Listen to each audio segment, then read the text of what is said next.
Hello Rafi. Sir হ্যাঁ, ভালো আছেন তাহলে স্যার? ভালো আছি। স্যার শোনা যাচ্ছে? ক্লাস শুরু করে দিই।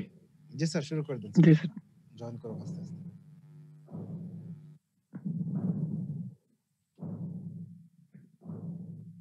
তাহলে আজকে পড়াবো হলো spore bearing organism. Spore bearing অর্গানিজমের মধ্যে কি আছে? একটা ক্লোস্ট্রিডিয়াম আর একটা কি কি আর কি আছে? ব্যাসিলাস। তোমার ক্লাসে পড়তেছ না, এই জন্যই। তো আজকে পড়াবো হলো ক্লোস্ট্রিডিয়াম। এর মধ্যে আজকে পড়াবো টিটানাস পড়াবো। তো এই ক্লোস্ট্রিডিয়াম সিঙ্গুলার নাম হলো ক্লোস্ট্রিডিয়া, তাই তো? না, প্লুরাল নাম। তো ক্লোস্ট্রিডিয়াম বা ক্লোস্ট্রিডিয়া যেটা বলে না কেন, এটার কিছু কমন প্রপার্টিজ আছে। এই কমন প্রপার্টিজ জানলে আমরা যতগুলো ক্লোস্ট্রিডিয়াম আছে সবারই প্রপার্টিজ মোটামুটি জানবো, দু একটা খালি সেপারেট হবে। তো এতদিন আমরা বললাম কি গ্রাম নেগেটিভ, এই যে ব্যাসিলাই ম্যাক্সিমাম হলো গ্রাম নেগেটিভ, তাই তো? আর কিছু আছে গ্রাম পজিটিভ। এই সূত্র মধ্যে ফেলো অল কক্কার গ্রাম পজিটিভ এক্সেপ্ট কি কি যেন আছে, আর অল ব্যাসিলাই আর গ্রাম পজিটিভ এক্সেপ্ট কি গ্রাম নেগেটিভ এক্সেপ্ট কোলিস্ট্রিডিয়াম, তারপরে কোরিনেব্যাকটেরিয়াম, কনভেক্টর আর লিস্টেরিয়া। নেস্টেরিয়া। এগুলো পড়তে হবে, তাহলে খেয়াল থাকবে। তাহলে এটা হলো গ্রাম পজিটিভ ব্যাসিলাই। ব্যাসিলাস না, ব্যাসিলাস কিন্তু আরেকটা, এখানে এই একটা তোমরা ভুল অনেক সময় সবারই হয়ে যায়, সেটা ব্যাসিলাই এবং ব্যাসিলাস। ব্যাসিলাস মানে হলো একটা কিন্তু অর্গানিজম আলাদা আছে, যে ব্যাসিলাস স্পোর বিয়ারিং অর্গানিজম, ঠিক আছে? আর ব্যাসিলাই যেটা বলি তোমার রড বা ব্যাসিলাই বলি যেগুলো, ঠিক আছে, রড শেপ যেগুলো, ঠিক আছে, টার্মটা কিন্তু ভিন্ন। আচ্ছা, এখন এটা হলো গ্রাম পজিটিভ ব্যাসিলাই। আর অক্সিজেন রিকোয়ারমেন্ট অনুযায়ী কি বলা হয়? এটা অ্যানারোবিক বা অবলিগেট অ্যানারোব, তাই না? আমরা পড়েছিলাম কি অক্সিজেন রিকোয়ারমেন্ট অনুযায়ী স্ট্রিক্টলি অ্যানারোব, তারপরে ফ্যাকাল্টেটিভ অ্যানারোব, মাইক্রো অ্যারোবিক, তাই না? তো এটা হলো কি স্ট্রিক্টলি অ্যানারোব। গতকালকে যেমন পড়েছিলাম সেটা মনে হয় স্ট্রিক্টলি অ্যারোব। আর এটা হলো স্ট্রিক্টলি অ্যানারোব। তারা কি অক্সিজেনের উপস্থিতিতে বাঁচতে পারে না, তাই না? তাহলে অ্যানারোবিক অথবা অবলিগেট অ্যানারোবস। আর এটা হলো কি spore bearing organism, spore forming organism. এবং এই স্পোরটা থাকার জন্য কি হয় বডিটা? স্পোরটা উৎপত্তি কি হলো আমরা এখন জানি। The diameter of spore is wider than that of bacterial body, giving the bacillus a solen appearance, resembling a spindle. আর এই স্পিন্ডলটা the name Clostridium is derived from the word cluster, that means spindle. তাহলে এই যে তোমার হলো spore যেটা থাকে, spore বডির মধ্যে থাকে, তো বডির মধ্যে থাকে এবং বডির সেই স্পোরের ডায়ামিটারটা বেশি, যা বলে কি এটা কি সোলেন হয়। যেখানে থাকবে সেটা সেখানে একটা কি একটু মোটা হবে, সোলেন দেখা যাবে। এই জন্য অ্যাপিয়ারেন্সটা হয় স্পিন্ডল শেপড। আর স্পিন্ডলের আরেকটা নাম হলো ক্লোস্টার। এখান থেকেই তোমার হলো ক্লোস্ট্রিডিয়াম নাম উৎপত্তি হয়েছে। এটা ফিগারে পরে দেখাবো। আর এটা হলো motile with peritrichous flagella except Clostridium perfringens. তাহলে এটা হলো মোটাইল এক্সেপ্ট ক্লোস্ট্রিডিয়াম পারফেরেন্স, ওটা হলো নন মোটাইল। এবং এটাও পেরিট্রাইকাস ফ্লাজেলা, ইন্টারব্যাকটেরিয়াসের মতোই। আর ক্লোস্ট্রিডিয়াম অনেক আছে, তার মধ্যে most Clostridium are saprophytes, a few are pathogenic. ম্যাক্সিমামই ডিজিজ করে না, সমান কয়েকটা ডিজিজ করে। এবং ন্যাচারাল হ্যাবিটেট থাকে কোথায়? আর থাকে সাধারণত গাট অফ ম্যান অ্যান্ড অ্যানিম্যাল। গাট, এগুলো গাটে থাকে, তোমার নর্মাল কমন সেল হয়ে থাকে, থাকতেছে অ্যানিম্যাল, এই যে হর্স, কাউ, এগুলোর মধ্যে থাকতে পারে। ম্যানের কোনো মানুষের থাকতে পারে। Gut of man and animal normal compensation থাকে। এছাড়া থাকে কোথায়? Soil water, as spores can survive for many years. Decomposing plant. সয়েলে থাকে কি হবে, এই যে যদি কোনো গরু যেখানে যখন কি ডিফিকেট করে, তখন তার ওই যে স্টুলের মাধ্যমে যদি স্পোর্টটা যায় সয়েলের মধ্যে, সে অনেক দিন মনে থাকতে পারে। সেই জন্য আমরা জানবো যে ন্যাচারাল হ্যাবিটেট কোথায়, গাট অফ ম্যান অ্যান্ড অ্যানিমেল, তারপরে সয়েল, ওয়াটার, এবং এই সয়েলে থাকতেছে সেখানে অনেক দিন পর্যন্ত আসতে পারে, ম্যানি ইয়ার্স। আরেকটা কি নন ক্যাপসুলেটেড এক্সেপ্ট ক্লোস্ট্রিডিয়াম পারফিউমিনেন্স এবং প্রডিউস এক্সোটক্সিনস, এই কয়েকটা কমন প্রপার্টিস। তাহলে প্রপার্টিস কি বললাম, একটা হলো প্রথমে হলো গ্রাম স্টেডিং ক্যারেক্টার, সেটা হলো গ্রাম পজিটিভ। আর অক্সিজেন রিকোয়ারমেন্টের উপর ভিত্তি করে করলাম কি, এটা হলো স্ট্রিক্টলি অ্যানারোব, এবং তোমার এবং স্পোর ফর্মিং। আর কি, এটা হলো মোটাইল উইথ পেরিটারাস প্লাজেলা এক্সেপ্ট ক্লোস্ট্রিডিয়াম পারফিউমিনেন্স। আরেকটা কি ক্যাপসুলেটেড, নন ক্যাপসুলেটেড এক্সেপ্ট ক্লোস্ট্রিডিয়াম পারফিউমিনেন্স। ঠিক আছে, তাই ক্লোস্ট্রিডিয়াম পারফিউমিনেন্স কিন্তু নন মোটাইল এবং নন ক্যাপসুলেটেড। ঠিক আছে, আর করে কি থাকে কোথায়, গাট অফ ম্যান অ্যান্ড অ্যানিমেল, এছাড়া থাকে কোথায়, সয়েল, ওয়াটার। এবং যতগুলো ক্লোস্ট্রিডিয়াম আছে তার মধ্যে ম্যাক্সিমাম গুলো স্যাপ্রোফাইট, ডিস্ক তৈরি করে না, আর কিছু ডিস্ক করে। আর এটা একটা টক্সিন তৈরি করে, নাম হলো এক্সোটক্সিন, নট এন্ডোটক্সিন। তাহলে এন্ডোটক্সিন করবে হলো গ্রাম নেগেটিভ ব্যাকটেরিয়া, তাই তো? এরা কিন্তু এটাই খেয়াল রাখো যে যেহেতু এটা গ্রাম পজিটিভ, তারা এরা গ্রাম এক্সোটক্সিন করে, এন্ডোটক্সিন করে না। ঠিক আছে, ওই জন্য অনেক সময় তোমার হয়ে যায়, হেজিটেশন আসে কোনটা হবে, এন্ডোটক্সিন না এক্সোটক্সিন। গ্রাম নেগেটিভ করবে এন্ডোটক্সিন। আচ্ছা,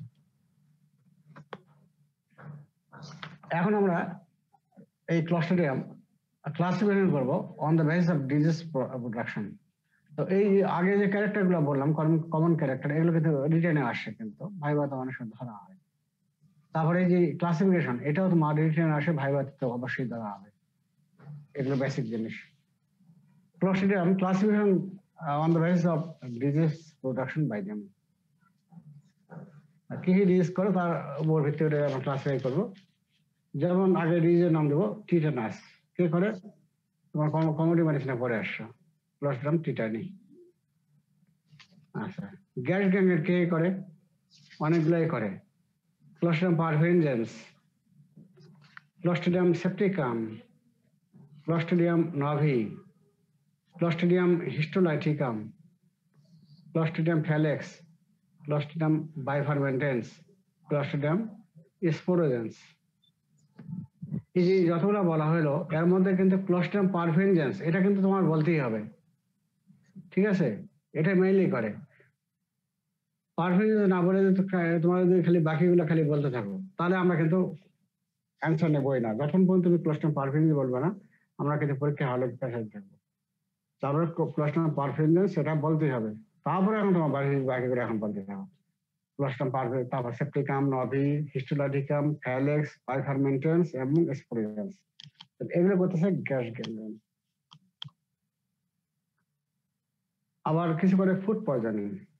ফুড পয়জনিং আমরা দুইটা হেডিং ভাগ করবো, একটা গ্যাস্ট্রোএন্টারাইটিস আর একটা বটুলিজম। গ্যাস্ট্রোএন্টারাইটিস কে করে, ক্লোস্ট্রিডিয়াম পারফিউমিনেন্স।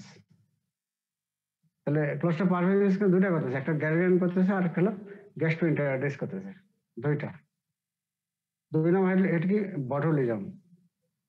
বটুলিজম কি, ক্লোস্ট্রিডিয়াম বটুলিনাম করে। এখন এখানে দেখো এই ভাগ করলাম gastroenteritis, food poisoning. Food poisoning মানে কি, তোমার হলো সেখানে ভমিটিং হবে, ডায়রিয়া হবে, তাই তো? তো এই বটুলিজম এখানে কিন্তু তোমার ডায়রিয়া, ভমিটিং হতে পারে কিন্তু ডায়রিয়া হয় না।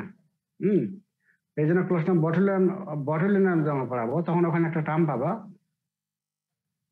যে bottle it is a not classical food poisoning. কেন বলা হয় এটা আমি পরে আসতেছি, আপাতত তোমরা ক্লাসিক্যাল এটা জানবে। তারপরে আরেকটা ডিজিজ হলো অ্যাকুট কোলাইটিস অথবা নাম হলো সিডোমেমব্রেনাস কোলাইটিস। এটা হলো ক্লোস্ট্রিডিয়াম ডিফিসিল। ক্লোস্ট্রিডিয়াম ডিফিসিল, ঠিক আছে। তাহলে ওই যে আমি বলেছিলাম যে তোমার একটা পরীক্ষায় কোশ্চেন আসে যে সিডোমেমব্রেন কে কে তৈরি করে।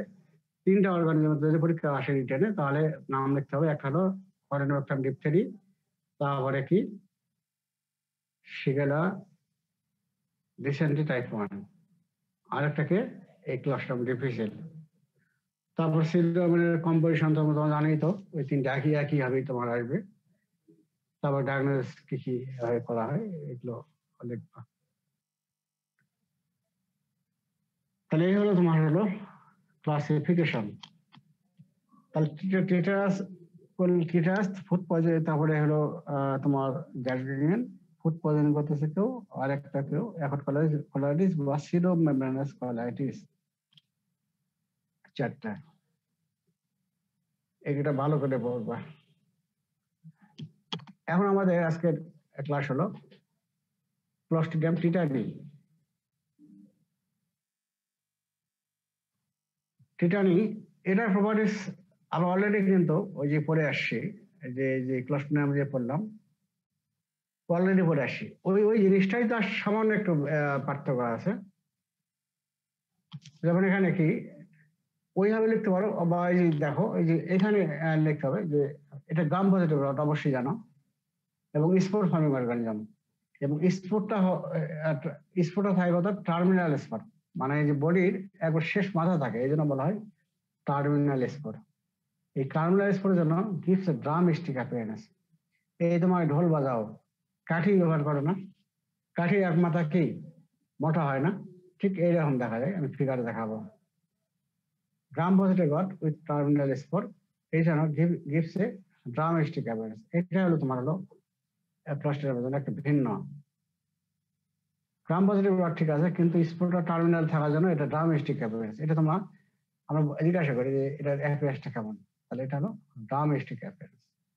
আর মোটাইল বাইফেটাস ফ্লাজেলা, ফ্লাজেল এই যে ফ্লাজেলা না বানানটা ভুল গেছে, ফ্লাজেলা। তারপরে নন ক্যাপসুলেটেড রিলিজ এক্সোটক্সিন। টক্সিন সাধারণত 2টা করে, টিটানোস প্লাজমিন এবং টিটানোলাইসিন। তারপরে তোমার হলো হ্যাবিটেট, এগুলো এখানে অনেক লিখছি, এত কিছু না লিখলে তোমার ওই যে আগে যেটা বললাম যে গাট অফ ম্যান অ্যান্ড অ্যানিমেল এবং তোমার সয়েল ওয়াটার, এগুলো লিখবা। বা এখানে যেটা আছে এটাও লিখতে পারো, sports word spell soil spell heavily manured soil remain viable for many years in soil contaminated by fishes, এবং organism found in intestinal tract of and feces of various animals. Animal বলতে ম্যান এবং animal সবই বোঝাবে, ঠিক আছে। তাহলে এই যে আমি বললাম যে এই যে মনে করো আমাদের গাট, বিশেষ করে ইন্টেস্টাইনাল গাট বা ইন্টেস্টাইনে থাকতেছে, তাই তো নর্মাল কমন স্লাইসও থাকে, ওই সময় কিন্তু কোনো ডিস করে না। এখন ডিফিকেট যখন করতেছে মানুষ কি গ্রামের যেখানে সেখানে ডিফিকেট করে। তারপরে তোমার হলো যে এই তোমার হলো আমাদের কৃষক ভাইরা, আমাদের মেইন কে, আমাদের বাংলাদেশকে, বাংলাদেশ বা পৃথিবী যেটাই বলে না, একটা মেইন পার্সন হলো কে, এই কৃষক। কৃষক যদি নাম আছে আমরা বাঁচবো না, তাই না? এনারা করে কি এই তোমার হলো এই যে কাউ ডাং, হর্স ডাং, এগুলো কি ক্ষেতের মধ্যে দেয় না, তাই তো শস্য আবাদ করে।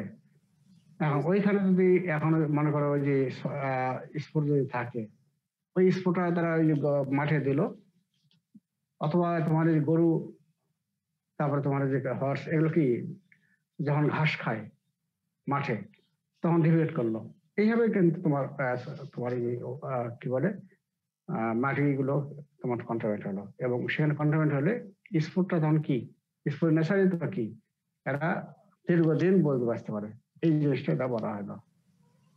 আর কালচার অ্যান্টিবায়োটিক্স কি স্ট্রিক্টলি অ্যানারব এবং টেম্পারেচার হলো 37 ডিগ্রি সেলসিয়াস। মোটামুটি আগের বছর সঙ্গে মিল আছে কিন্তু, তবে ওইভাবে লিখতে পারো।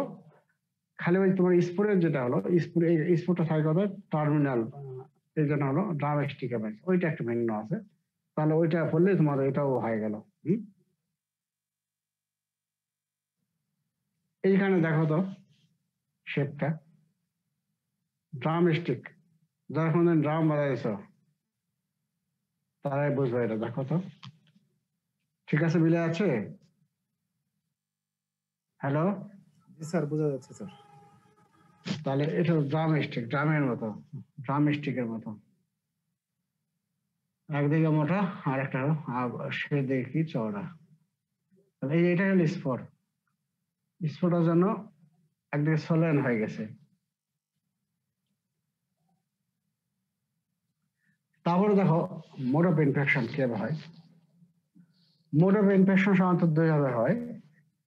আমার দুইটা হেডিং ভাগ করবো, একটা হলো এক্সোজেনাস ইনফেকশন, আরেকটা হলো এন্ডোজেনাস ইনফেকশন। এন্ডোজেনাস ইনফেকশন মানে বডিতে যদি কোনো কোনো পার্সনের নিজের বডিতে যদি থাকে, তাহলে সেক্ষেত্রে তার নিজেরই অসুখ করতে পারে। কোন কন্ডিশন পরে আসতেছে। আর এক্সোজেনাস ইনফেকশন মানে অর্গানিজম বাইরে আছে, স্পটটা বাইরে আছে, সেখান থেকে তারা আমাদের বডিতে প্রবেশ করলো। কিভাবে প্রবেশ করলো সেটা আমরা এখন জানবো। এক্সোজেনাস ইনফেকশন সোর্স কি এখানে? Soil contaminated with animal faeces, that is horse, cow dung. এখানে হলো সোর্স, যে গরু বা ঘোড়া মাঠে চড়াচ্ছে, তারা ডিভিয়েট করলো, অথবা কৃষক ভাইরা কি করলো, তারা শস্য খেতে এই হর্স, কাউ ডাং ওগুলো তারা দেয়, যে চাষাবাদ করে, তাহলে সেখানে সয়েল কন্টামিনেট হলো। আচ্ছা, ওইখান থেকে আমাদের বডিতে প্রবেশ করবে কি হবে? এক্সোজেনাস ইনফেকশন অকারছেন কখন হবে দেখো, যখন ধরো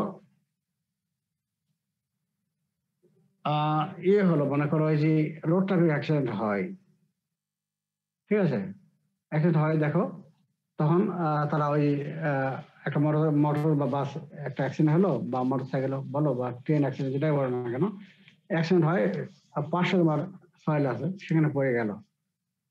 তাহলে সেখানে পড়ে গেল, সেখানে তোমার এই যে ওন হলো, সেখানে যদি কন্টামিনেশন হয়ে যায়, তাহলে সেখান থেকে তোমার অর্গানিজম ভিতরে প্রবেশ করতেছে। তারপরে এই যে ওয়ার্ডে, এই সার্জিক্যাল ওয়ার্ডে বা তোমার এই গাইনি ওয়ার্ডে, তোমার যে সার্জিক্যাল ইনস্ট্রুমেন্ট ব্যবহার করবা বা করে, এগুলো যদি স্টেরিলাইজ না করা হয়, অটোক্লেভটিক মতো না করা হয়, তাহলে কি হবে? সেখানে যদি একটা মানুষের স্পোর আছে, ওটা ঠিক মতো কন্টামিনেশন হলো, ওটা যদি স্টেরিলাইজ না করা হয়, তাহলে আরেকটা রোগী যদি অপারেশন করা হয়, তাহলে তার হবে। তারপরে তোমার হলো যে এই যে গ্রামে কি করা হয়, যে এই যে আম্বেলিকাল স্টাম্প, এই যে নবজাত শিশু, এই তোমার প্লাসেন্টা সেভাইট হলো, তারপর তোমার এই নাভি বাঁধতে হয়, তাই তো? গ্রামের ধাত্রীরা কি করতো আগে? বাঁশে ইয়া দিয়া বাঁশের ইয়েতে কাটতো, বা তোমার ব্লেড দিয়েও কাটতো, এগুলো তোমার স্টাইলাইজ করে নেওয়া হতো না। তো এই কারণে কিন্তু হয়তো, কিন্তু এই কারণেও কিন্তু হয়তো। এখন অবশ্য তারা ট্রেনিং পেয়েছে, এখন কিন্তু মোটামুটি যে ধাত্রী, ওদেরকে কিন্তু ট্রেনিং দেওয়া হয়, কিন্তু তাও যাওয়ার ফলে আবার ট্রেনিং দেওয়া হয়, তারপর আবার তোমার টিটি ইঞ্জেকশন দেওয়া হয়। এগুলো পরে আবার আসতেছে, আমি যখন পড়বো নিউটাল টিটেনাস, যখন পড়বো তখন পড়বো। তাহলে আমরা পড়ি এখন ডিপ ল্যাসারেটেড ইঞ্জুরি। ইঞ্জুরিটা হবে ডিপ ল্যাসারেটেড ইঞ্জুরি হবে।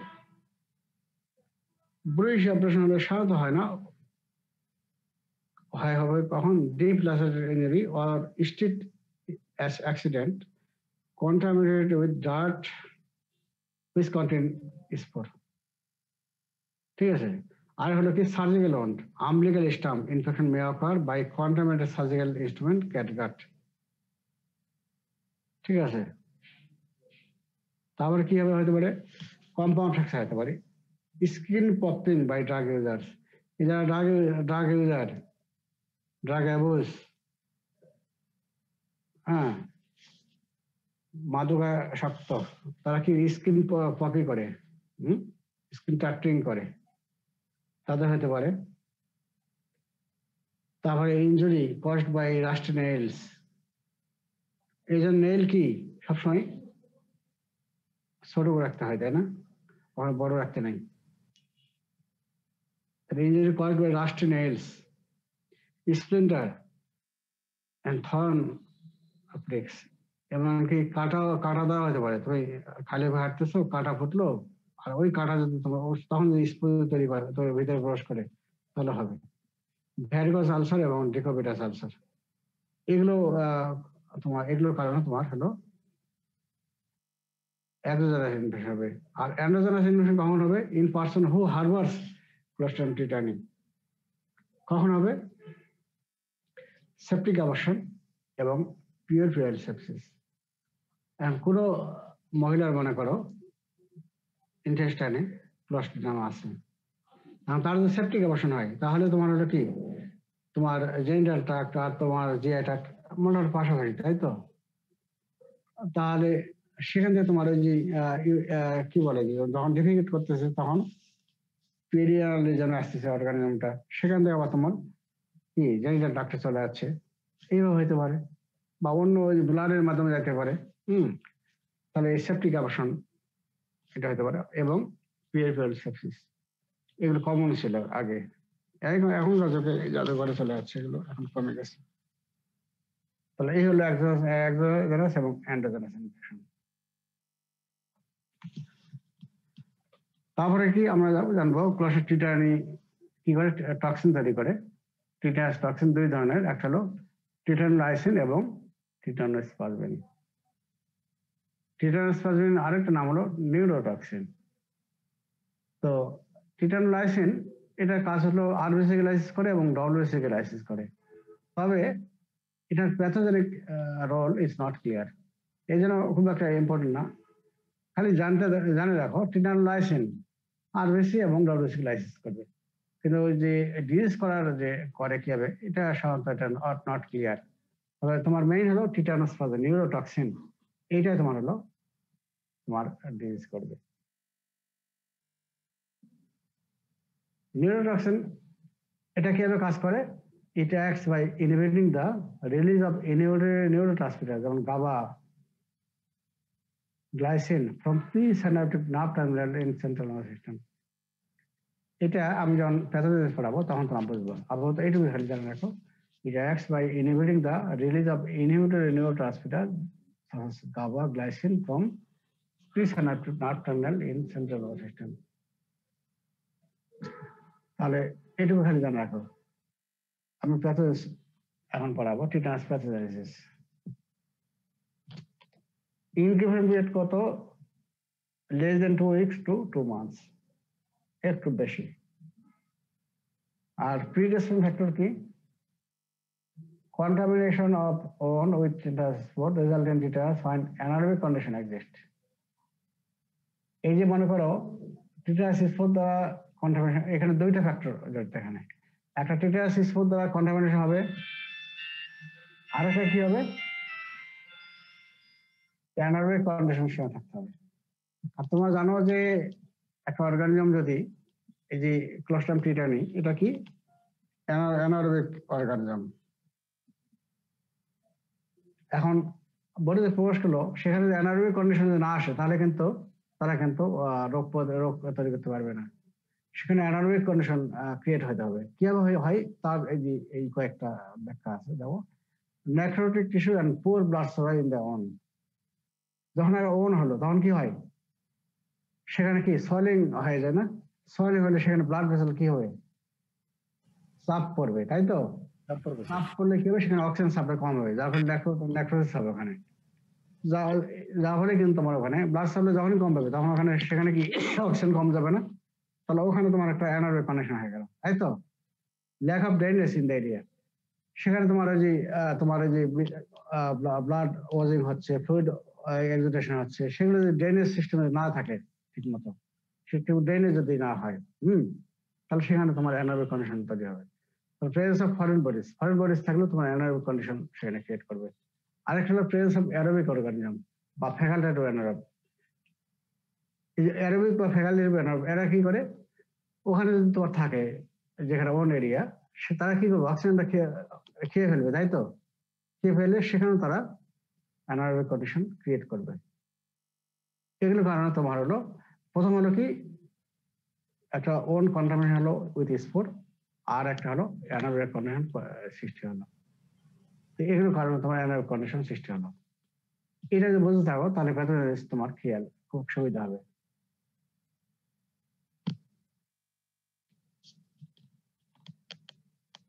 এখন মেইন ইয়েতে আসে, এখন pathogenesis wound contamination by spore. ঠিক আছে, যে কোনো ধরনের ওন, সেটা সার্জিক্যাল ওন হোক বা অ্যাক্সিডেন্ট হোক, যেটাই হোক না কেন, স্পোর দ্বারা কন্টামিনেশন হলো, তাতে কি হবে, spore germinate under anaerobic condition.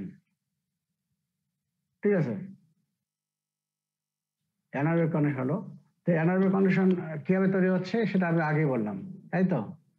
যে ধরো একটা রোড ট্রাফিক অ্যাক্সিডেন্ট হলো, তখন সেখানে ডিপ ল্যাসারেটেড ইনজুরি হলো, তাই তো? বা কম্পাউন্ড ফ্র্যাকচার হলো। তাহলে সেখানে কি হবে, তোমার সোয়েলিং হলো, যার ফলে ব্লাড সাপ্লাই কমে গেল, সেখানে অক্সিজেন সাপ্লাই কমে গেল, নাইট্রোসিস হলো, এটার কারণে অ্যানারোবিক কন্ডিশন হলো।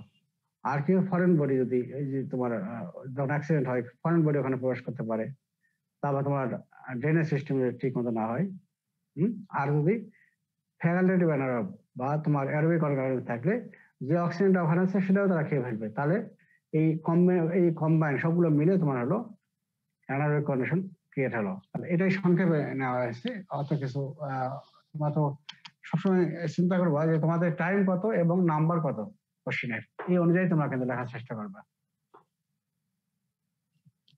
আর স্পোর জার্মিনেট মানে হলো কি, স্পোর থেকে তোমার ব্যাকটেরিয়া তৈরি হবে। ঠিক আছে, spore germinate under anaerobic condition. তাহলে ব্যাকটেরিয়া তৈরি হলো, তৈরি হওয়ার পরে কি তারা কি মাল্টিপ্লাই করবে, মাল্টিপ্লিকেশন অফ অর্গানিজম এবং লিবারেশন অফ টক্সিন। তাহলে মাল্টিপ্লাই করলো এবং টক্সিন তৈরি করলো, নাম হলো কি নিউরোটক্সিন, যেহেতু নার্ভাস সিস্টেমে কাজ করে, এই জন্য নাম হলো নিউরোটক্সিন। এটা আবার নিউরোটক্সিনটা কি করবে, the neurotoxin is absorbed by the motor nerve ending. ঠিক আছে, মোটর নার্ভ শেষ হয় কোথায়, সেইখানে তোমার ওই হয়ে গেল মোটর নার্ভ এন্ডিং। তারপর মোটর নার্ভ থেকে আবার কি হবে, সেখান থেকে আবার তোমার ইলেকট্রোগেট ট্রান্সমিশন হবে। কি হবে, tetanus toxin undergo extensive retrograde transport in the axons of lower motor neuron and thus reaches the anterior horn cells of spinal cord. Spinal cord এখানে চলে আসলো। তারপরে released from the postsynaptic dendroid, it crosses the synaptic plate and localized in the presynaptic nerve terminal of interneuron. তারপরে inhibits the release of inhibitory neurotransmitter এবং GABA-glycine from presynaptic inhibitory neuron, which is required to check the nervous symptoms. আচ্ছা, আগে আমি ফিগারটা তোমাদের দেখাই, বুঝবা না এটা। তোমরা অ্যানাটমিতে অলরেডি পড়ে আসছো, ওখানে পড়ছো কি যে মোটর নিউরন দুই ধরনের, তাই তো? আপার মোটর নিউরন এবং লোয়ার মোটর নিউরন।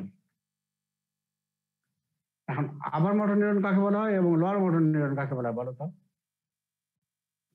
সিএনএস থেকে অ্যান্টেরিয়র হর্ন পর্যন্ত স্যার অপর মোটর নিউরন, তারপরেরটা হচ্ছে লোয়ার মোটর নিউরন। তাহলে সেন্ট্রাল নার্ভাস সিস্টেম থেকে শুরু হলো, তাই তো? তারপরে সেখানে শেষ হলো কোথায়, অ্যান্টেরিয়র হর্ন সেল। আর লোয়ার মোটর নিউরন কাকে বলতেছে? সিএনএস অ্যান্টেরিয়র হর্ন সেল থেকে পেরিফেরি স্যার। পেরিফেরি। তাহলে মাঝখানে একটা থাকতো, দুটার মাঝখানে একটা কি সাইনাস থাকতেছে, তাই না? দুটার মাঝখানে সাইনাসটা থাকতেছে কোথায়, তোমার এই অ্যান্টেরিয়র হর্ন সেল ওখানেই, যেখানে তোমার আপার মোটর শেষ হলো সেখানে সাইনাস থেকে তারপরে তোমার হলো লোয়ার মোটর নিউরন শুরু হলো। আচ্ছা, এটা একটা। আর আরেকটা হলো তোমার ফিজিওলজি পড়ছো যে এক্সাইটেড নিউরন এবং ইনহিবিটরি নিউরন, তাই তো? এক্সাইটেড নিউরন কি সিক্রেট করতেছে করে এবং কাজ কি? So choline, acetylcholine, sir, cholinergic. Acetyl cholinergic, এরা কি কাজ করে? Sir, contraction, মানে মাসেল কন্ট্রাকশন করতেছে, তাই তো? আর ইনহিবিটরি নিউরন কি কোনটার কাজ? sir gamma amino butyric acid, GABA, গাবা, যত স্যার গ্লাইসিন সেক্রেটিন যতগুলো আছে সবগুলাই স্যার। এগুলো সিক্রেট হবে এবং এগুলোর কাজ হলো ওই তোমার অপোজিট কাজ, তাই তো? এটা রিল্যাক্সেশন করা। এখন এক্সাইটেশন এবং রিল্যাক্সেশন এটার মধ্যে একটা কিন্তু কি বলে ব্যালেন্স থাকে, তাই তো? এই যদি ব্যালেন্স যদি না থাকে, ইমব্যালেন্স যদি হয়, তখন তোমার যদি তোমার গাবা গ্লাইসিন সিক্রেশন না হয় তাহলে কি হবে? অ্যাসিড খালি সবসময় তোমার কি হবে, খালি সিক্রেশন হতে থাকবে, তাহলে কি হবে? মাসেল কন্ট্রাকশন হবে আর রিল্যাক্সেশন হবে না, তাই না? ঠিক এখানে তাই হবে, এখানেও কিন্তু তাই হবে। এইটুকু যে তোমার বোঝো, জানো, অলরেডি পড়ে আসছো। এই মেকানিজমটা দেখো, নর্মাল কন্ডিশন একটা দেখো। এই এটা স্পাইনাল কর্ড, স্পাইনাল কর্ডের উপর থেকে দেখো তোমার সেন্ট্রাল সিস্টেম আপার মোটর নিউরন আসলো, এখানে তোমার এন্ট্রোহন সেলে এখানে তারা এনি হলো, তারপরে তোমার এখানে সাইনাপস তৈরি হলো, তাই তো? এবং আপার মোটর নিউরনে ওখানে দুই ধরনের তোমার আছে নিউরন আছে, একটা হলো এক্সাইটেটরি নিউরন, আরেকটা হলো বা স্টিমুলেটরি নিউরন, আরেকটা হলো ইনহিবিটরি নিউরন। স্টিমুলেটরি নিউরন থেকে সেখানে হচ্ছে তোমার অ্যাসিটাইলকোলিন, আর এখানে দেখো ইনহিবিটরি নিউরন থেকে সেখানে হচ্ছে গাবা গ্লাইসিন। তারপরে এগুলো কি করে, তারপরে এখানে কি একটা সাইনাপস থাকে, তাই তো? সাইনাপস হয়, সাইনাপসে কি আগেরটার প্রথম দিকে কি এটা প্রি সাইনাপটিক মেমব্রেন, তাই না? তারপর সাইনাপস, তারপরে কি এটা হলো পরেরটা হলো পোস্ট সাইনাপটিক মেমব্রেন, তাই না? তারপরে এখান থেকে শুরু হলো তোমার হলো লোয়ার মোটর নিউরন শুরু হয়, দেখো এটা আবার তোমার আসে এই যে মাসেলে, এখানে শেষ হলো, এটাকে মোটর নার্ভ এন্ডিং, তাই না? এবং এরা এরা কি করে, এরা কি না গঠিত?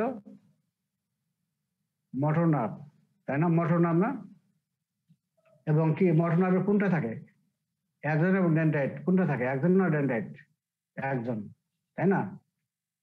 আচ্ছা, এখানে দেখো তাহলে এই যে তোমার এক্সাইটেড নিউরন, এখান থেকে তোমার হলো অ্যাসিটাইলিন গুলো সিক্রেশন হয়, আসে কোথায়? এখানে মাসেলকে কন্ট্রাকশন করতেছে। আবার ইনহিবিটরি নিউরন থেকে তোমার কি হচ্ছে যে গাবা গ্লাইসিন সিক্রেশন হয়, এটা করতেছে রিল্যাক্সেশন, তাহলে এই কন্ট্রাকশন থাকতেছে। এখন এই তোমার যখন তোমার টিটারাস হয় তখন কি হয়? যখন মনে করো রোড ট্রাফিক অ্যাক্সিডেন্ট হলো, সেখানে কি হলো তোমার? প্রথম কি হবে তোমার? ওনটাকে কন্টামিনেশন উইথ স্পোর হলো, তাই তো? এটা ধরো মাসেল এখানে। এখন দেখো এই মাসেল এখানে তোমার কন্ট্রাকশন, এখানে তোমার হলো কন্টামিনেশন হলো, তারপর তারা কি করবে? সেখানে জার্মিনেশন হবে, জার্মিনেশন আর কি ব্যাকটেরিয়া তৈরি হবে, ব্যাকটেরিয়া তৈরি হলে সেখানে কি করবে? তারা টক্সিন তৈরি করবে। টক্সিন নাম কি? এটা হলো টিটানো স্পাজমিন নিউরোটক্সিন, তাই তো? যেহেতু নার্ভাস সিস্টেম কাজ করে, এটা তখন কি করবে? এই একজন তারা রেট্রোগেট ট্রান্সমিশন হবে, এই একজন চলে আসলো, দেখো চলে আসে, তারা কি করবে? একজন তারা চলে আসে তোমার হলো এই যে তোমার এই যে পোস্ট সাইনাপটিক মেমব্রেন, এটা কি ক্রস করে, তারপরে তোমার সাইনাপস এই দিকটা চলে যাবে কোথায়? তারপরে আসবে post synaptic membrane, pre synaptic membrane, এটা ক্রস করে চলে আসবে কোথায়? কাজ করবে তোমার হলো এই যে ইনহিবিটরি নিউরোট্রান্সমিটার, এইখানে তোমার অ্যাকশন করবে। এখানে যদি ব্লক করে দেয় তাহলে কি হবে? গাবা গ্লাইসিন সিক্রেশন হতে পারবে না।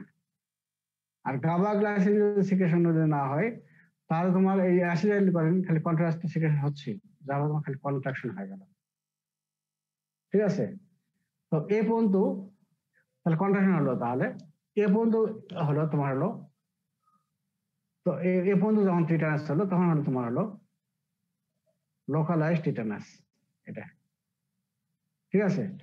এরপরে যখন এই তোমার যে মটন নিউরন ডে যখন আবার উপরের দিকে চলে যাবে, সেন্ট্রাল নার্ভাস সিস্টেমে যখন একবারে ব্রেন পর্যন্ত চলে যাবে, তখন তারা গোটা বডিতে ছড়া যাবে, তখন সেটা হবে জেনারেলাইজড টিটানাস। এখানে আরো ফিগার দেখো, এখানে একটা হলো এক্সাইটেটরি নিউরন আর একটা ইনহিবিটরি নিউরন দেখো এখানে, আর নিচেরটা দেখো এটা মাসেল ফাইবার এখানে। তো এক্সাইটেটরি নিউরন থেকে তোমার হলো অ্যাসিটাইলকোলিন সিক্রেশন হচ্ছে, এখানে দেখো টিটানাস টক্সিন দেখো কাজ করলো করে, এখানে দেখো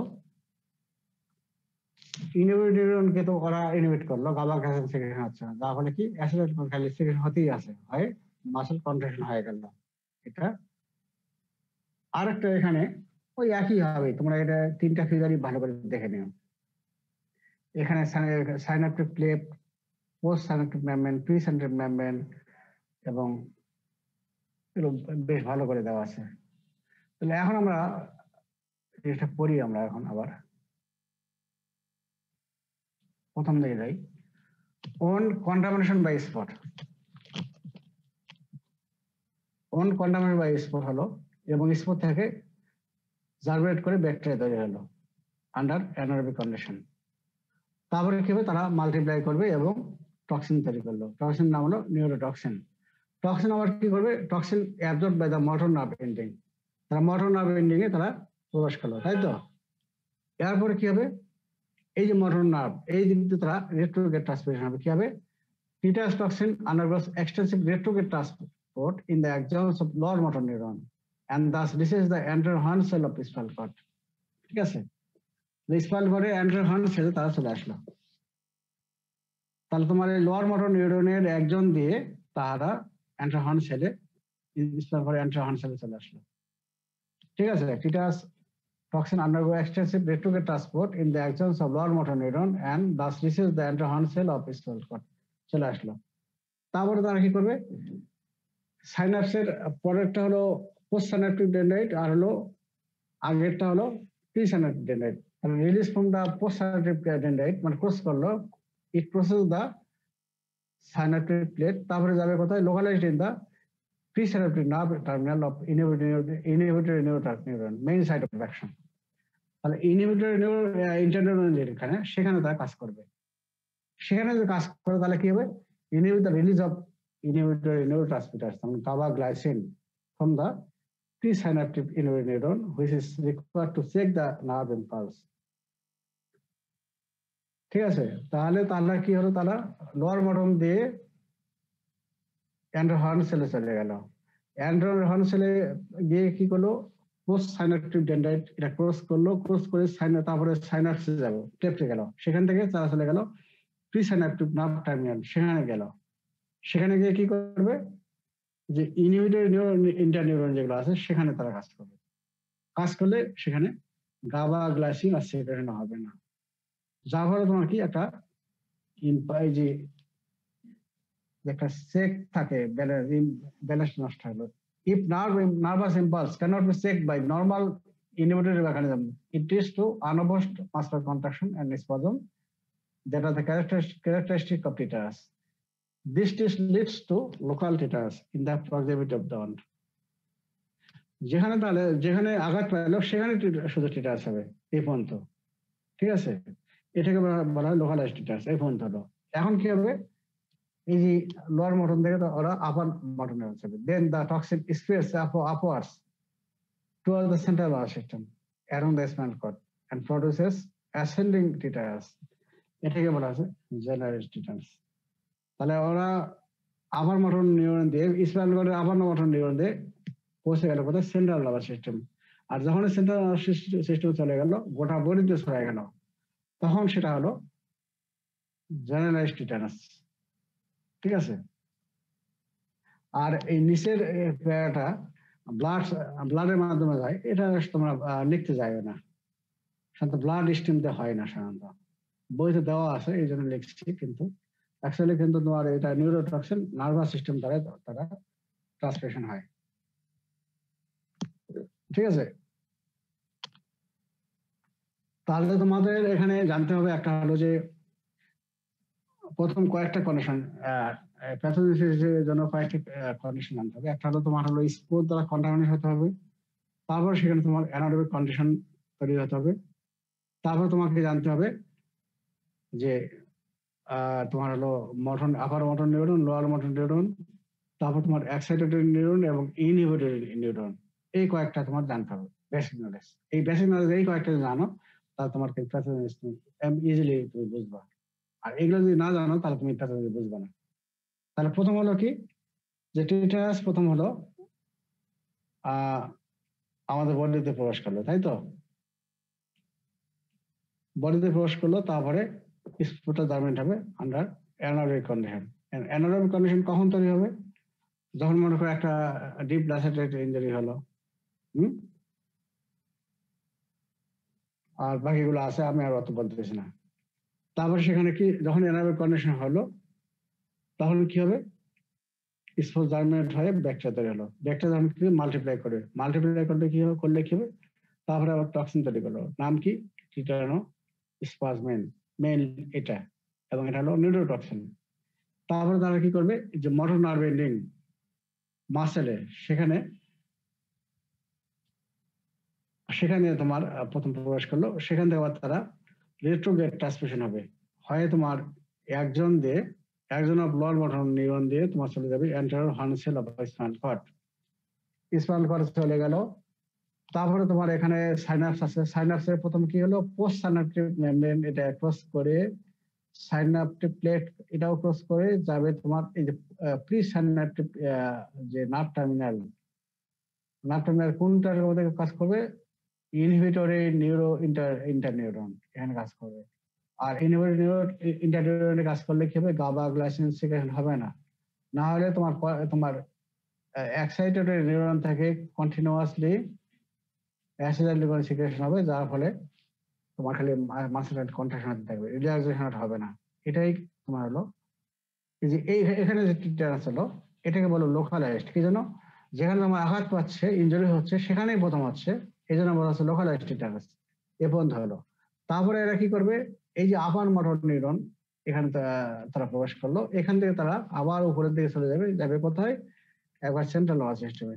আর সেন্ট্রাল নার্ভাস সিস্টেমে যখন চলে গেল তখন তারা গোটা বডিতে আবার এই নার্ভাস সিস্টেমের মাধ্যমে দেবেই, নার্ভাস সিস্টেম দিয়েই তখন হলো গোটা বডিতে টিটানাস হলো, তখন বলবো আমরা জেনারেলাইজড টিটানাস। ঠিক আছে, প্যাথোলজি বুঝলা তো? জি স্যার। হ্যালো, জি স্যার। তাহলে এই ফিগার গুলো দেখে তাহলে তোমরা পড়িবে। তাহলে এখন এসো, এখন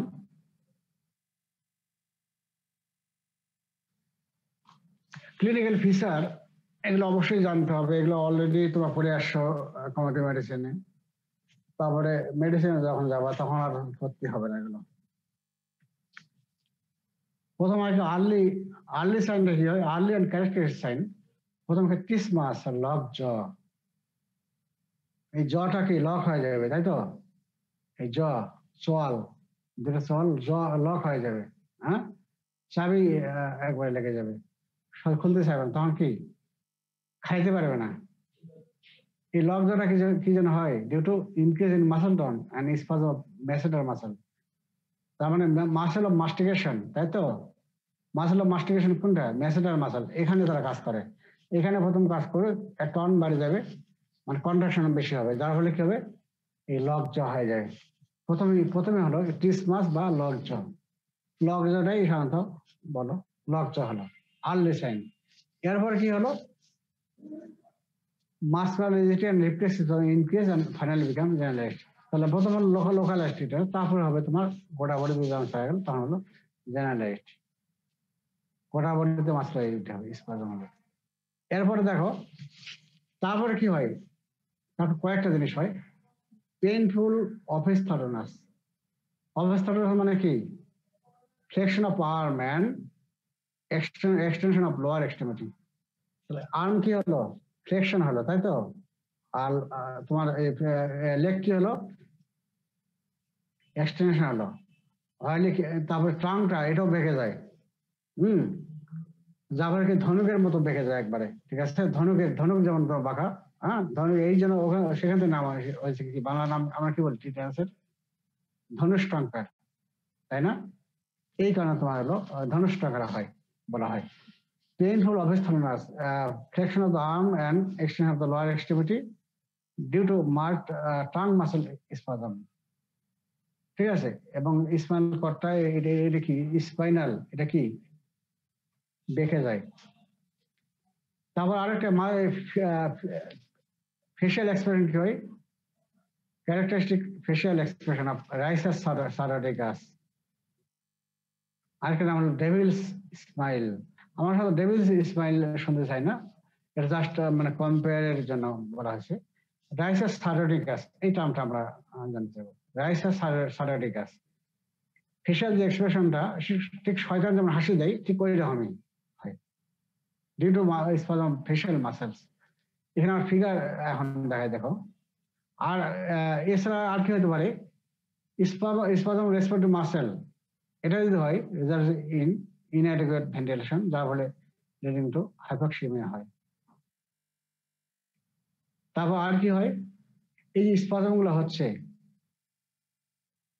এগুলো প্রেসিপিটেট হয়, বেড়ে যায় কি কখন, টাচ এবং changes in level of noise or light. টিটানাস রোগী তুমি টাচ করো সঙ্গে সঙ্গে তার কিন্তু এই স্পাজম গুলো শুরু হয়ে যায়, ঠিক আছে? তারপরে হঠাৎ করে যখন যে ঘরে একটা আমরা মোটামুটি একটা যে ঘরে রাখি, হঠাৎ করে শব্দ যদি হয় ওই শব্দের মাধ্যমে তার তোমার স্পাজম শুরু হয়ে যায়। আবার লাইটের যদি চেঞ্জ হয় তাহলেও তোমার স্পাজম শুরু হয়ে যায়। এই জন্য বলা আছে reflex spasm precipitated by stimuli, touch or changes in the level of noise or light. এইখানে দেখো ধনুষ টঙ্কারের মতো হয়েছে কিনা দেখো তো। আর্ম কি ফ্লেকশন হয়েছে, লেগ কি এক্সটেনশন হয়ে গেছে, আর ট্রাঙ্কটাও কি উপরে উঠে, তাই তো? তাহলে কি একটা ধনুকের মতো বেঁকে গেছে না, বাঁকছে? হ্যালো স্যার, ধনুকের মতোই স্যার। ধনুকের মতো বেঁকে গেছে। আর এই মুখে দেখো, দাঁতের এখানে দেখো দাঁত কিরমির করে আছে, ফেশিয়াল রাইসাস সারাডিকাস মাসেল কি একবারে কি এমন মানে দাঁত খিসে ধরছে, তাই তো? দাঁত খিসে ধরছে। আর দেখো কেমন, আরো দেখো ফিগার, বাচ্চাটাও দেখো অতটা ইয়ে হয়নি, বাচ্চা ধরে আছে তো, এই যে এটাও আর্ম ফ্লেকশন হবে এবং এই যে লেগটা এক্সটেনশন হবে। এবং এখানে কি হয়, আচ্ছা আগে এই যে রাইসাস সারাডিকাস এটাও একটা মানে ইয়ে মাসেল, দেখো শয়তানের হাসি। বাচ্চা দেখো, দেখো বাচ্চা কেমন, হ্যাঁ কিভাবে আছে, হ্যাঁ ভয়াবহ। এখন দেখো এখানে এই বাচ্চাগুলো দেখো, এই যে নিওনেটাল টিটানাস, গ্রামে আগে বলা হয়তো সোরাচন্নি ধরছে, সোরাচন্নি কি যেন বলা হয়তো। যখন ডেলিভারি হলো, ডেলিভারি 2-3 দিন পরে, কয়েকদিন পরেই দেখা গেল কি বাচ্চাটা কখনো নীল বর্ণ হচ্ছে, আবার কখনো আবার লাল বর্ণ হচ্ছে, মানে স্বাভাবিক বর্ণ আসতেছে, ঠিক আছে? তখন ওই বাচ্চাকে দেখার জন্য লোকজন আগে ছুটে গ্রাম দা বলে ওখানে সরাসরি পেতনি আসে, ভূত ধরছে, দেখার জন্য আসে, ঠিক আছে? এই কয়েক বছর আগে এই 90-এর দশকে এটা হয়েছে, কিন্তু এখন কিন্তু আর পাওয়া যায় না। এখন এই যে নীল বর্ণ আকার কেন কেন হয়, নীল বর্ণ কেন হয়, সেখানে রেসপিরেটরি মাসেল যদি তোমার যদি ইয়ে হয়, স্পাজম হয়, তাহলে কি সেখানে তোমার ভেন্টিলেশন হবে না, যার ফলে তোমার কি অক্সিজেন অভাব স্যার হবে স্যার। অক্সিজেন হবে, এটা তখন তোমার মাসেল স্পাজম ঠিক হয়ে গেল, তখন অক্সিজেন পাচ্ছে, তখন আবার আগের স্বাভাবিক বর্ণ চলে যাচ্ছে। এই জন্য তোমার নীল বর্ণ লাল বর্ণ হয়ে যাচ্ছে। এটাকেই গ্রামের লোক তো বুঝতো না, ওরা বলতো যে সোরাচন্নি ধরছে। এটা হলো এটা। এবং ওটা ওই ওই সময় তো ওই আগে বললাম, তোমরা বললাম যে বাঁশের কঞ্চিতে কাটতো, তারপর তোমার হলো যে ব্লেড, যেটা একই ব্লেড বিভিন্ন বাচ্চাকে ওই একই ব্লেড ইউজ করতেছে, কোনো মানে স্যানিটারি জিনিস ব্যবহার করতেছে না, এগুলো কারণে। তারপর সুতা যেটা ব্যবহার করতেছে, সুতাও তোমার তো স্টাইলস করা হয় না, ওই সুতা দিয়ে ব্যবহার করে মানে বাঁচতেছে, এগুলো বিভিন্ন কারণে তোমার টিটেনাস হতো।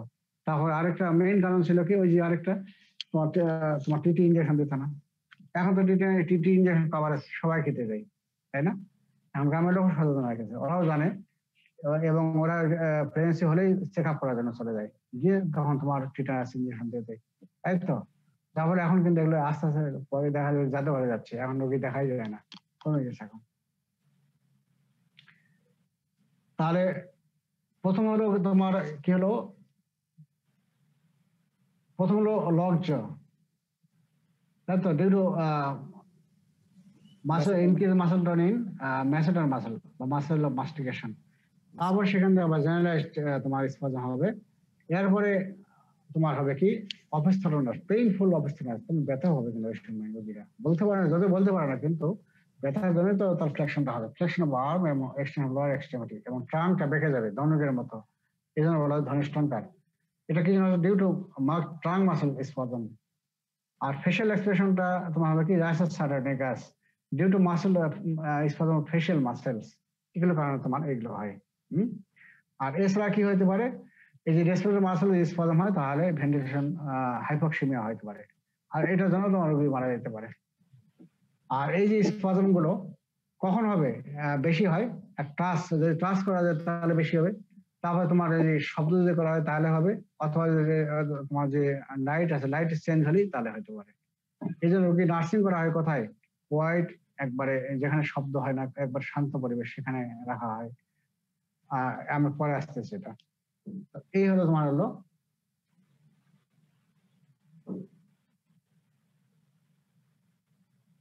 আচ্ছা। আর লোকাল টিটেনাস যেটা হলো, ল্যাব ডায়াগনোস আমরা কিভাবে করবো?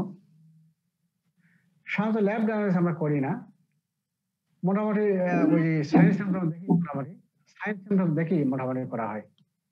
এটা ওই যে এই জন্য ল্যাব প্রয়োজন পড়ে না। মোস্ট পেশেন্ট ডায়াগনোস ক্লিনিক্যালি, আর পরীক্ষায় যেহেতু আসে, এই জন্য ওকেশনাল ল্যাব ডায়াগনোস রিকোয়ার্ড। এবং তখন কি করবে, এবং ডায়াগনোসিস কি হয়, depends upon character clinical sign and symptom এবং history of history and presence হবে অন। যখন তোমার কাছে রোগী আসলে এই সময়, তখন তো একটা হিস্ট্রি নিতে হবে যে তার আঘাত পাইছে কিনা, তাই তো? একটা অন্যের একটা হিস্ট্রি নিতে হবে। তারপরে তোমার অন্য হওয়ার কতদিন পরে তোমার এই যে জিনিসগুলো হচ্ছে, এগুলো এগুলো হলে তারপর তুমি বুঝতে পারবে যে টিটেনাস। এখন ল্যাব ডায়াগনোস আমরা কিভাবে করতে পারি?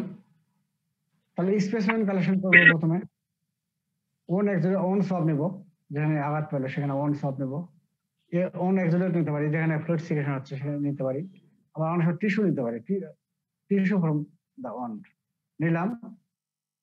নেওয়ার পরে কি করবো, একটা মাইক্রোস্কোপ এক্সামিন করবো, গ্রাম স্টিকিং করবো, করে কি পাবো? Gram positive bacilli with gram stick appearance. Already আমি আগে যেটা বললাম মরফোলজি, গ্রাম স্টিক অ্যাপিয়ারেন্স হলো gram positive bacilli with gram stick appearance.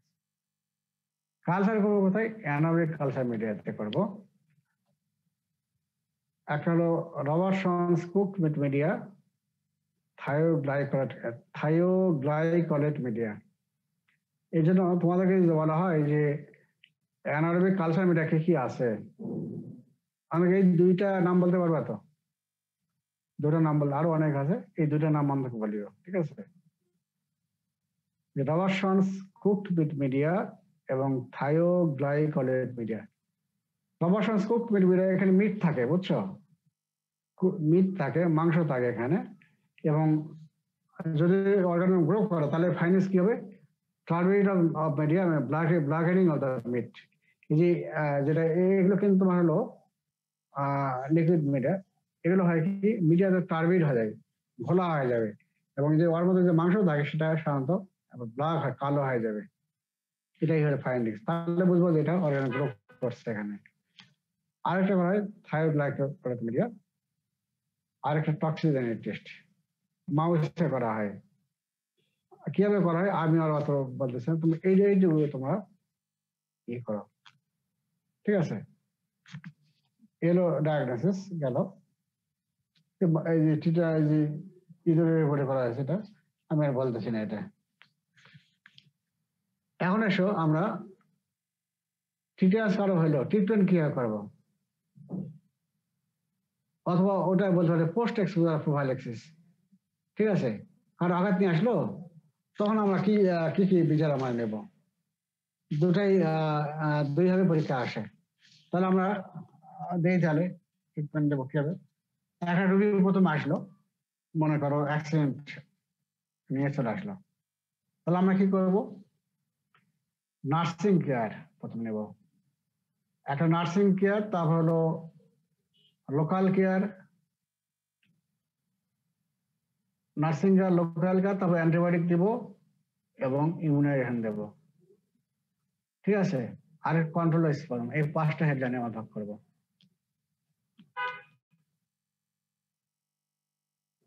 Nursing care এটা মোস্ট ইম্পর্টেন্ট। নার্সিং কেয়ার কি হতে, নার্সিং পেশেন্ট আর nurse in a quiet isolated well ventilated room, stimulation of the patient kept to minimum, lighting in room maintained at a low but adequate level।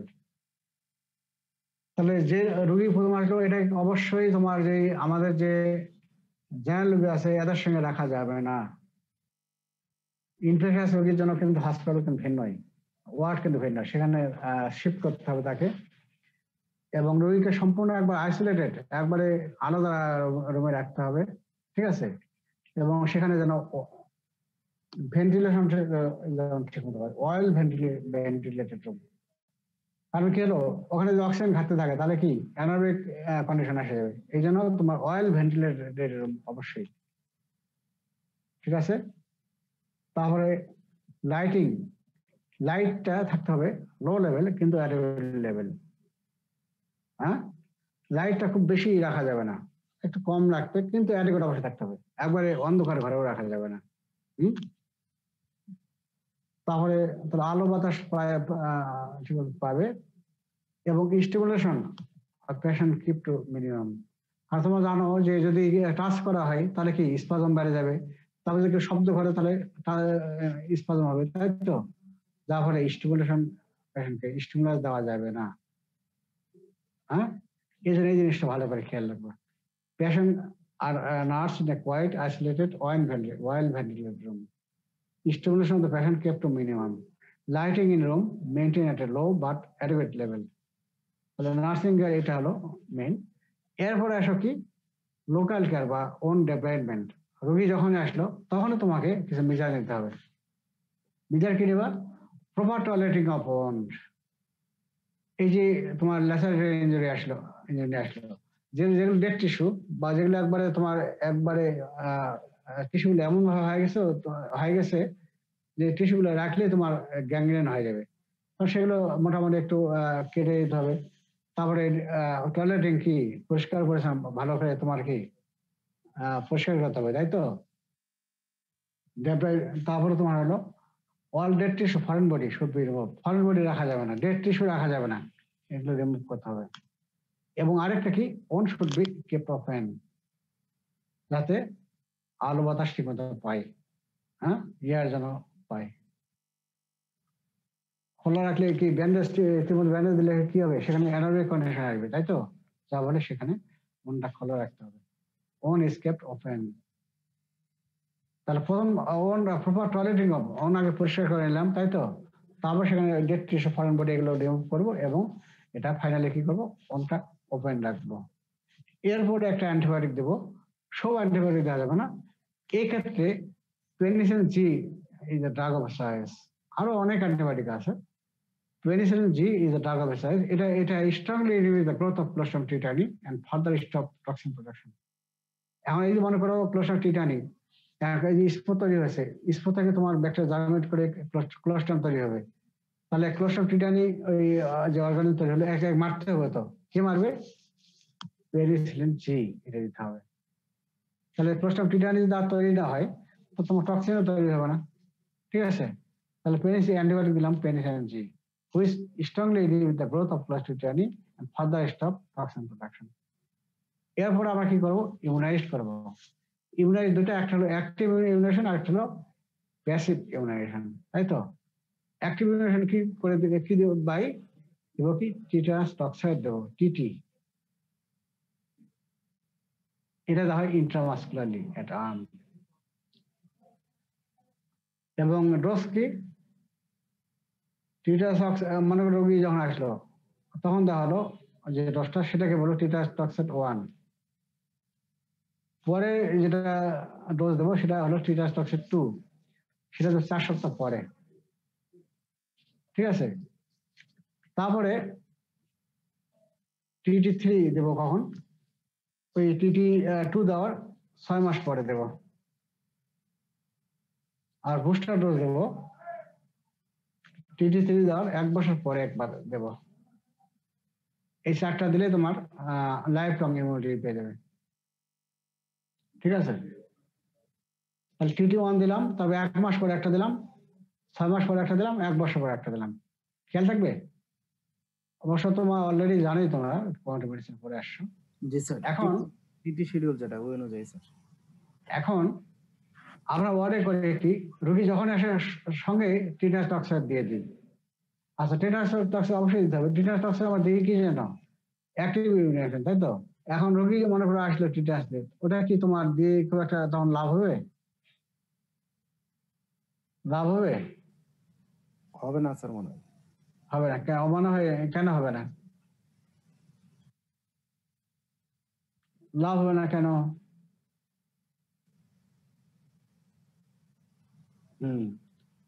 তোমার action শুরু হতে সময় লাগবে তোমার, কারণ তোমার হলো যে 1 মাস ওটা অ্যাকশন হইতে শুরু হইতে তোমার লাগবে 1 মাস, ঠিক আছে?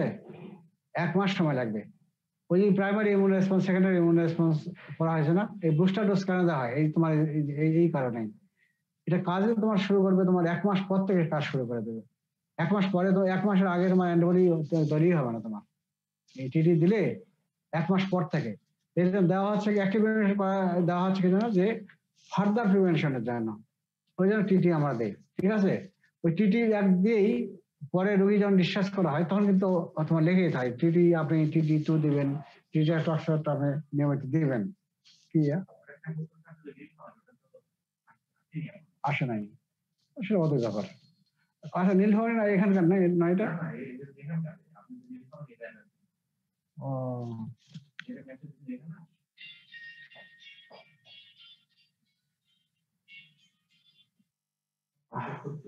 ও বলো ফরিদপুর, কি জানি। আচ্ছা, থামো তো।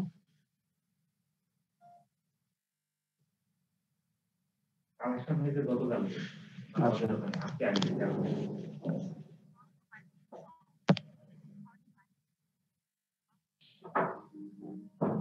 তাহলে এটা দেওয়া হলো। তারপরে আমরা এই রোগীর মনে করি টিটা যদি হয়ে যায়, তখন কি আমরা ওই যে 1 মাসের জন্য অপেক্ষা করবো? অপেক্ষা করবো না। তখন আমরা কি, আমরা তো ওই ইমিউনোলজি যখন আমি পড়াইলাম ইন্ট্রোডাক্টরি চ্যাপ্টারে, অ্যাক্টিভ ইমিউনাইজেশন কি যেন দেওয়া হয়? ফর প্রিভেনশন, ফার্দার প্রিভেনশন, তাই তো? আর প্যাসিভ ইমিউনাইজেশন কি যেন করা হয়? প্যাসিভ ইমিউনিটি কি যেন? For treatment purpose. তোমরা অলরেডি জানছো কিন্তু ওখানে, তাহলে এই কোরিলেশনটা করে পড়বো। তাহলে প্যাসিভ ইমিউনাইজেশন করবো ফর ট্রিটমেন্ট। আমাকে ট্রিটমেন্ট কি দেবো? টিআইজি দেই, হিউম্যান টিটানাস ইমিউনোগ্লোবুলিন। আগে কিন্তু টিআইজি দেওয়া হতো, আগে কিন্তু হর্স থেকে ইয়ে করা হয়তো, নেওয়া হয়তো, তৈরি করা হয়তো। এই হর্স থেকে নেওয়ার জন্য তোমার অনেক তোমার ওই তোমার কমপ্লিকেশন দেখা যেত, যেমন এই সেরাম সিকনেস করছো না, এগুলো হয়তো। কিন্তু তাহলে এখন কিন্তু আর তোমার হর্স থেকে নেওয়া হয় না, এখন হিউম্যান থেকেই তোমার ইয়ে করা হয়, জেনেটিক ইঞ্জিনিয়ারের মাধ্যমে এগুলো নেওয়া হয়। তো ওটা আমরা দেবো কি, given to neutralize free toxin, toxin যেটা তৈরি করলো সেটা। হ্যাঁ দিত। হ্যাঁ বলো, মোবাইল বন্ধ রাখি, এত ডিস্টার্ব ভাল লাগে না। তারপরে ডোজ কত? 250 to 500 ইন্টারন্যাশনাল ইউনিট আইএম দিতে হবে। In opposite arm. মানে কি, যে যে হাতে তুমি টিটিনাস টক্সাইড দেবা সে হাতে দেওয়া যাবে না, কিন্তু অপোজিট আর্মে দিতে হবে। একই আর্মে দিলে কি হবে? রিয়াকশন করবে স্যার। নিউট্রালাইজ করবে, রিয়াকশন করে তোমার ওই যে টিটির যে ইয়েটা ওটাকে নষ্ট করে দেবে বা টিটি, ঠিক আছে, ইফেক্টিভ ডোজ হবে না, যার ফলে তোমার হলো এটা অপোজিট আর্মে দিতে হবে। হ্যাঁ, ডোজ এটা। আর ওই সময় যে স্পাজম যে হয় এটা মেনটেন করার জন্য দিতে হবে বেনজোডাইজিপিন, বিশেষ করে diazepam is the drug of choice, এগুলো সাধারণত দেওয়া হয়। ঠিক আছে, এই হলো ট্রিটমেন্ট। তাহলে ট্রিটমেন্ট বা পোস্ট এক্সপারোলিস, তার ট্রিটমেন্ট আমরা প্রথমে কি করবো, একটা নার্সিং কেয়ার। প্রথম হলো রোগীকে রাখতে হবে কি quiet isolated one ventilator room, এবং স্টিমুলেশন যাতে না পায় সেটা মিনিমাম লেভেলে রাখতে হবে, এবং লাইটিং রুম অ্যাডুয়েট লেভেলে রাখতে হবে, তবে লো লেভেলে রাখতে হবে, বেশি রাখা যাবে না। তারপরে তোমার হলো লোকাল কেয়ার কি, ওই ওন যেটা হলো সেটা টয়লেটিং করতে হবে, তারপর dead tissue foreign body remove করতে হবে এবং ওপেন রাখতে হবে। তারপর অ্যান্টিবায়োটিক দেবো কি পেনিস দিচ্ছি, যেটা ড্রাগ অফ চয়েস। এটা কি করবে, এই যে ক্লোস্ট্রিডিয়াম টিটানি এটাকে মেরে ফেলবে, যার ফলে আর সে আর টক্সিন তৈরি করতে পারবে না, যার ফলে। তারপর আমরা কি করবো, ইমিউনাইজেশন দেবো, অ্যাক্টিভ ইমিউনাইজেশন বাই টিটি এবং প্যাসিভ ইমিউনাইজেশন দেবো বাই টিআইজি। অ্যাক্টিভ ইমিউনাইজেশন দোষ হলো 4টা, টিটি 1 দেওয়ার পরে 1 মাস পরে টিটি 2 দেবো, তারপরে টিটি 2 এর 6 মাস পরে টিটি 3 দেবো, এবং টিটি 3 এর 1 বছর পরে দেবো আমরা বুস্টার ডোজ। এবং তোমরা সবাই দিয়ে নেবা, বুঝছো? সবাই এগুলো তোমার ওই যে ইয়ের জন্য অপেক্ষা করবে না। তোমরা ওই যে কি বলে যে যেখানে টিটি আমরা ইঞ্জেকশন দেওয়া হয় না হাসপাতালে, সেখানে তোমরা কিন্তু এগুলো দিয়ে দেবে। আমরা কিন্তু ছাত্র যখন ছিলাম তখন আমরা কিন্তু দিয়েছি এগুলো, বুঝছো? তখন কারণ হলো যে কখন, যদিও তোমাদের এগুলো নট ইন্টাইটেল এখন, সেটা আমি পরে আসতেছি, এটা পরে বলবো। তারপরে তোমাদের প্যাসিভ ইমিউনাইজেশন দেবো কি টিআইজি, টিটাস ইমিউনোগ্লোবিন দেবো, আর দেবো কি 2 নিউট্রালাইজ টক্সিন, এবং অপোজিট আর্মে দিতে হবে। এবং ডোজ কত 250 to 500 ইন্টারনাল ইউনিট দেবো। আর স্পাজম কন্ট্রোল করার জন্য দেবো বেনজোডাইজিপিন। তাহলে তোমার মেডিসিন বেশি দিতে হচ্ছে না, কিন্তু এই যে তোমার নার্সিং কেয়ার এবং তোমার এই লোকাল কেয়ার, এই দুটাই মেইন কিন্তু, বুঝছো? এই দুটো যদি ঠিক মতো মেনটেন করা যায় তাহলে টিটাস রোগী অনেকটা ভালো হয়ে যায়। এখন আমরা করবো টিটাস প্রিভেনশন কিভাবে করবো। প্রিভেনশন করবো, একটা হলো প্রাইমারি ইমিউনাইজেশন, যেটাকে বলা হয় প্রি ইমিউনাইজিং প্রি এক্সপোজার ইমিউনিটি। আরেকটা হলো পোস্ট এক্সপোজার, যে পোস্ট এক্সপোজার যেটা অলরেডি আমরা করলাম, যে টিটাস হওয়ার আগেই বা আঘাত পাওয়ার আগেই যেটা আমরা দেই, সেটাকে নর্মালি যেটা আমরা ইমিউনাইজেশন করি সেটাকে বলবো আমরা প্রাইমারি ইমিউনাইজেশন, বা বলতে পারি প্রি এক্সপোজার ইমিউনিটি। আর যখন আঘাত পাইলো বা টিটাস হয়ে গেল তখন যেটা দেবো সেটা হলো পোস্ট এক্সপোজার প্রোফাইল্যাক্সিস। এখন প্রাইমারি ইমিউনাইজেশন আমরা কিভাবে করতে পারি, সিঙ্গেল এজেন্ট টিটাস হিসেবে পাওয়া যায়, অথবা কম্বাইন্ড পাওয়া যায় কি ডিপিটির সঙ্গে দেয়, ডিপথেপারাস টিটাস, তাই তো? এখন বলা হয় কি পেন্টাভালেন্ট, ডিপিটির সঙ্গে কি আসে হেপাটাইটিস বি, আর হলো কি হিমোফিলাস বি, হিপ, পাঁচটা আসে। তো এগুলোর সঙ্গে দেওয়া হয়, পেন্টাভালেন্ট সঙ্গে দেওয়া হয় কখন, বাচ্চাদের দেওয়া হয়। আর সিঙ্গেল এজেন্ট তোমাদের যদি প্রয়োজন হয় তোমার সিঙ্গেল এজেন্ট দেওয়া হলো, এটাই তোমার হলো প্রিভেনশন, এটাই ঠিক আছে। এখন ডোজ শিডিউল আমরা কিছু জানি, যেটা তোমার অলরেডি পড়ছে, ডিপিটি বা পেন্টাভালেন্ট আমরা কখন দিই, 6, 10, 14। 6, 10, 14। প্রথম স্টার্টিং ডোজ হলো বাচ্চা বয়স 6 সপ্তাহ হবে, তারপরে 4 সপ্তাহ পরে, তারপরে 4 সপ্তাহ পরে 2টা ডোজ দিতে হবে, তাই তো? 6, 10, 14 সপ্তাহ। তারপরে ডোজ কত 0.5 ml দিতে হবে। দেওয়া হয় কোথায়, ইন্ট্রামাসকুলার দেওয়া হয়, এবং থাইয়ে দেওয়া হয়, ল্যাটারাল পার্ট অফ থাই। বাচ্চাদের তো এখানে মাসেল থাকে না এই হাতে, তাই না? এই জন্য থাইয়ে দেওয়া হয়, ঠিক আছে? আর ডোজ কত, 3 ডোজ at 4x ইন্টারভাল দেওয়া হয়। আর যদি women of child bearing age 15 to 45 years, women, খেয়াল রাখো, women of child bearing age child bearing বলা হয় কত, 15 থেকে 45 বছর। 45। এই বয়সটা দেওয়া হয়, সিঙ্গেল এজেন্ট দেওয়া হয়, টিটেনাস টক্সাইড দেওয়া হয়। এটাও তোমার ওই যে দেওয়া হয় 0.5 ml দেওয়া হয় এবং ইন্টারভেনশন দেওয়া হয়। আর্মে এটা আর্মে দেওয়া হয়, যেহেতু তোমার অ্যাডাল্ট যেহেতু তখন তো তোমার মাস্টার রীতিমতো হয়ে গেছে, তাই তো, তখন দেওয়া হয় আর্মে। আর বাচ্চাদের ক্ষেত্রে দেওয়া হবে থাইয়ে। এখন ডোজ কি দেওয়া হবে, 2টা ডোজ দেওয়া হবে at 4x ইন্টারভ্যাল। ঠিক আছে, দেওয়া হলো প্রথম প্রেগনেন্সি যখন হলো, প্রথম তোমার এটা দেওয়া হলো, প্রথম প্রেগনেন্সি যখন হলো বা এমনি দেওয়া হলো, 2টা ডোজ দেওয়া হলো। তারপরে প্রতি প্রেগনেন্সিতে, তার প্রথম প্রেগনেন্সিতে তুমি যদি 2টা ডোজ দাও, 2 ডোজ at 4x ইন্টারভ্যাল। তারপরে আবার প্রতি প্রেগনেন্সিতে একটা করে সিঙ্গেল বুস্টার ডোজ দিতে হবে ইন ইচ প্রেগনেন্সি। ঠিক আছে, এখন তোমাদের ছেলেদের কথা বলা হলো না কেন? হ্যাঁ, স্যার ছেলে তো আর চাইল্ড বেয়ারিং করবে না স্যার। চাইল্ড বেয়ারিং না করলে তোমার কি হবে না? স্যার এইটা তো স্যার নিওনেটাল টিটানাস প্রিভেন্ট করার জন্য স্যার। রাখার জন্য স্যার। স্যার কিন্তু বাচ্চার জন্য টিটেনাস না হয় স্যার, এই জন্য মূলত দেওয়া হয়েছে এটা। তোমার হবে না? স্যার আমাদের তো ছোটবেলায় দেওয়া হয়েছে স্যার, ওই যে ইপিআই শিডিউলের মধ্যে। দেওয়া হলেও লাইফ লং আসলে যদি বলা হয় কিন্তু থাকে না। তাহলে তোমার এই যে ওমেন দেওয়া হচ্ছে কেন? ওতে তোমার এই যে মনে করো এই যে 6 বাচ্চা তো ওদেরও তো ছেলে মেয়ে সবাই তো তোমার বাচ্চা বয়সে দেওয়া হয়েছে, তাহলে ওই চাইল্ড বেয়ারিং এ দেওয়া হলে কেন? সাথে ইমিউনিটি লাইফ লং যদি বলা হয় কিন্তু লাইফ লং থাকে না, বুঝছো, থাকে না। ওই জন্য পুরুষদের কথা কেন বলা হলো না? এখন পুরুষরা আসলে সবকিছু ক্ষেত্রে এখন নেগলেক্টেড, উত্তর হলো এটাই। ঠিক আছে, হ্যাঁ, এখন যত যত সেবা সব খালি মেয়েদেরকে দাও। মেয়েরা শুধু হাসবে নাকি, হাসবে নাকি, নাকি রাগ করতেছ, কোনটা? কি মেয়েরা কিছু বলো? স্যার হ্যাঁ, পরবর্তী জেনারেশন তো মেয়েদের মাধ্যমে আসে, এই জন্য স্যার তাদের গুরুত্ব বেশি আরে স্যার। ছেলে ওগুলো উত্তর নয়, কেন দেওয়া হয় না? হ্যাঁ, এটা হলো আসলে ওই বললাম যে এখন সার্ভিস শুধু মেয়েদেরকেই বেশি দেওয়া হয়, ছেলেদেরকে এখন মানে ইয়ে দেওয়া হয় না, ছেলেদেরকে দেওয়া হয় না। এবং যত কিছু আইন সব মেয়েদের জন্য করা হয়েছে, ছেলেদের জন্য কোনো আইন নেই নাকি? এটা জোক হিসাবে বললাম, এবং জোক হিসাবে বললেও ঘটনা কিন্তু তাই, ঘটনা কিন্তু তাই। কিন্তু এখন এখানে দেখো, এখানে হয়েছে কি যে এই যে ছেলেদেরকে দেওয়া হয় না কে যেন, যেটা আমি আমার জানা মতে যেটা আমি যেটা শুনছি সেটা হলো যে তোমার এই যে টিটি যেটা ভ্যাকসিন যেটা সাপ্লাই করে, কে করে জানো?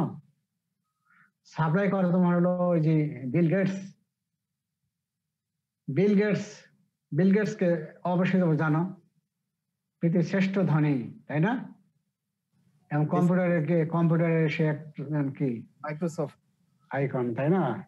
সেই এই টাকাগুলো সেই কিন্তু দেয়, বুঝছো, তার মাধ্যমে টাকাগুলো কিন্তু আসে, তারই টাকা দিয়ে আমরা দিই, গোটা পৃথিবীতে সে দিচ্ছে। এবং সে সত্য দিচ্ছে যে শুধু মেয়েদেরকে যেতে হবে, মেয়েদের কে বেশি যেতে হবে। ঠিক আছে, যে মেয়েদেরকে বেশি দিতে হবে, তার একটা ভিউ ছিল যে মেয়েরা তোমার এই যে চাইল্ড মানে আগে তো এই যে তোমাকে হিস্ট্রি বললাম, চোরাচালানি হয়ে মারা যাচ্ছে বাচ্চা, এই তোমার এই infant mortality rate high high ছিল, তারপর বাচ্চা মাও মারা যাচ্ছিল।